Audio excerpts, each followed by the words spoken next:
مساء الخير.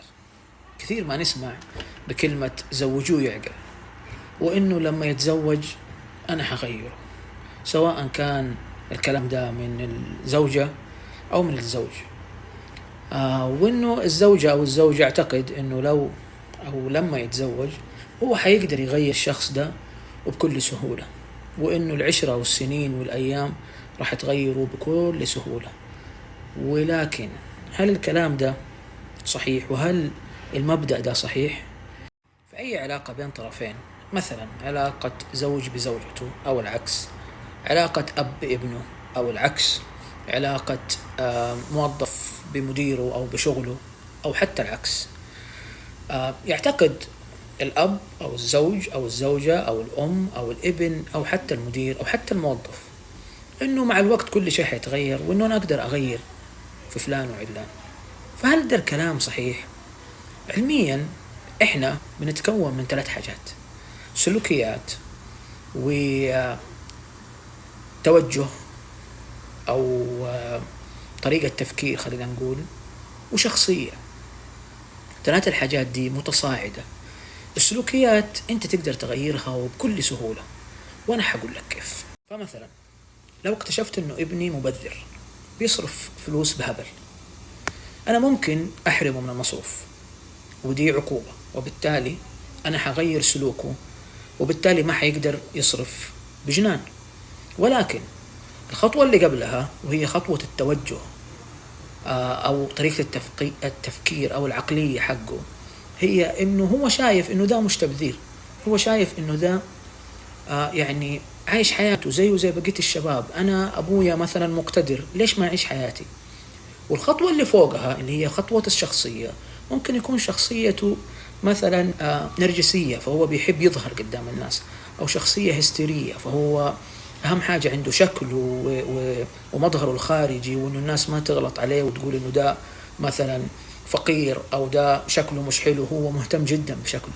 فلو كانت شخصيته كذا، إذن أنت ما غيرت لا شخصيته ولا توجهه. ولو افترضنا إنه عندي موظف مهمل، يعني خلينا نقول مش منضبط في دوامه، أنا ممكن من بكرة أقول له لو ما دوامت الساعة 9 الصباح أنا راح أخصم عليك. بالتالي هو حيحضر ويداوم وحيجي على 9 الصباح. بس هل غيرت في توجهاته؟ لا، هو شايف إنه إيش فيها لو دوامت 1 الظهر طالما إني بنجز شغلي. هو شخصيته مثلا شخصية خلينا نقول اتكالية، وبالتالي ممكن يكون هو متكل على أصدقائه إن هم يشيلوا عنه الليلة. عقوبتك هذه اللي هي خصم هي غيرت في سلوكه بس، وبالتالي هو ما انضبط في كل مواعيده اللي برا حياته. وما يعني لو قابلته بكرة في مكان ثاني على أساس أنكم تخرجوا تتعشوا مثلا، حيكون موعده برضو مضروب وما التزم بمواعيده. فإذا أنت ما قدرت تغير إلا سلوكياته، وده أسهل حاجة. لا، واللي أصعب منه بشوية، أصعب من تغيير السلوكيات، هي تغيير التوجهات أو العقليات أو طريقة التفكير، سميها ما شئت. الطريقة اللي احنا بنفكر فيها أو النظرة اللي بنشوف فيها الأشياء دي بنغيرها بالتعليم وبالخبرات وبالاحتكاك، وبالواحد لما يتقرص من حاجة يتعلم منها، وبالزن نزين فوق راس عيالنا أو موظفينا أو زوجتك أو أي حاجة، وبالتالي لحد ما تكتشف إنه كلامك صحيح وتبدأ تتغير. لكن هنا نقطة مهمة جدا، إنه تغيير التوجه محتاج لرغبة، نص رغبة خلينا نقول، من الطرف الثاني. هو شايف إنه في خطأ فهو ممكن يتغير. فلو هو ما عنده رغبة، لو جلست تحفر من اليوم ل20 سنة ما راح تقدر تغير في حاجة. ولكن دي أسهل شوية. فتغيير التوجهات أصعب من تغيير السلوك، لكنه ممكن تقدر تغيره لو الشخص اللي قدامك داك بيحبك، بيثق فيك، بيقدر يعني بيحب إنه يسمع كلامك، أو الشخص الطرف الثاني ده خاض تجربة أو تقرص من أي قرصة معينة ممكن يتغير منها. اللي أصعب من ده وده هو تغيير الشخصية، وده اللي لو توقف على راسك ما راح تغيره إلا بإرادة الطرف الثاني. فاللي معروف عن زوجوه يعقل وإنه أنا بعد ما أتزوج حغيرها أو هي حتغيرني، دي معلومة خاطئة جدا. وهم التغيير ده اللي احنا عايشين فيه، إنه أنا أقدر أغير شخص بمجرد مرور الزمان أو بمجرد غلاوتي عنده أو كده، ده كلام فاضي.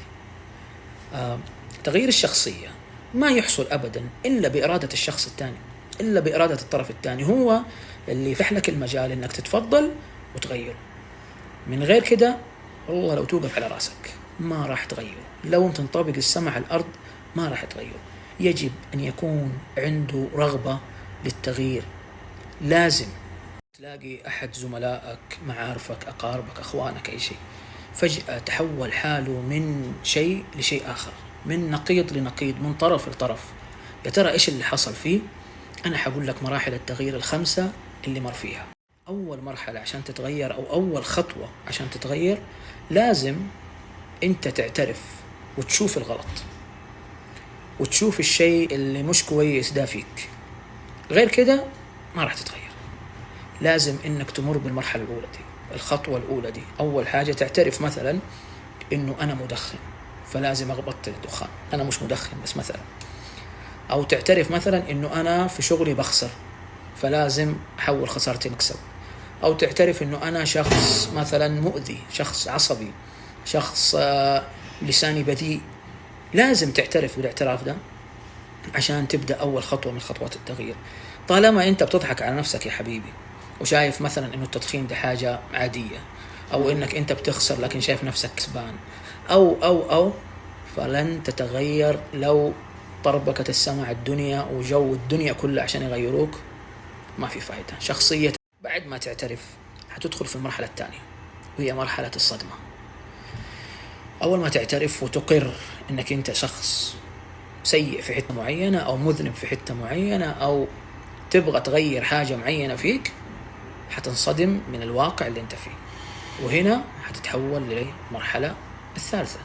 اعترفت وانصدمت، هتدخل في المرحلة الثالثة، وهي المرحلة اللي حرفيا لو وصلت لها أنا أقول لك بسم الله، أنت الآن مقبل على تغيير رهيب. هي مرحلة الألم. مش الألم يعني الألم الجسدي، لا، الألم إنك أنت تشعر بالذنب كده، تبدأ تحاسب نفسك. لو فعلا وصلت للمرحلة دي وقلت أنا فعلا جالس مثلا أخسر صحتي بسبب التدخين هذا، أو أنا جالس أخسر أصدقائي مثلا بسبب علاقتي السيئة فيهم، أو بسبب لساني البذيء أو طباعي السيئة، هنا في المرحلة دي أعتبر أو أعتقد أنك أنت فتحت باب التغيير كده على مصراعيه. بسم الله، تفضل، أنت بني آدم حتتغير. اعترفت يا صديقي، انصدمت، تألمت خلاص وحسيت بالألم، يلا تفضل. ليش؟ عشان تقبل الموضوع. المرحلة الرابعة وهي مرحلة القبول. تبدأ تقبل نفسك وتقبل التغير اللي حيحصل. يلا بسم الله، أبغى أتغير.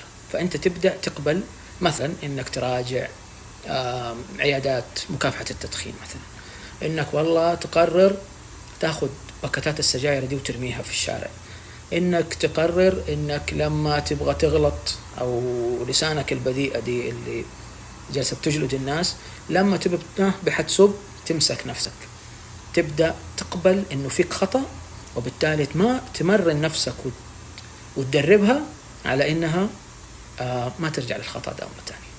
فالمرحلة الرابعة هي مرحلة القبول. خلصنا 4 مراحل، اعترفت وانصدمت وتألمت وقبلت ودخلت باب التغيير. يلا المرحلة الخامسة إيش؟ التغيير. الآن أنت حتصبح شخص جديد. العيب ده ما حيكون فيك، السلبية دي حتتخلص منها. الناس اللي خسرتهم تبدأ تحاول إنك تكسبهم مرة ثانية.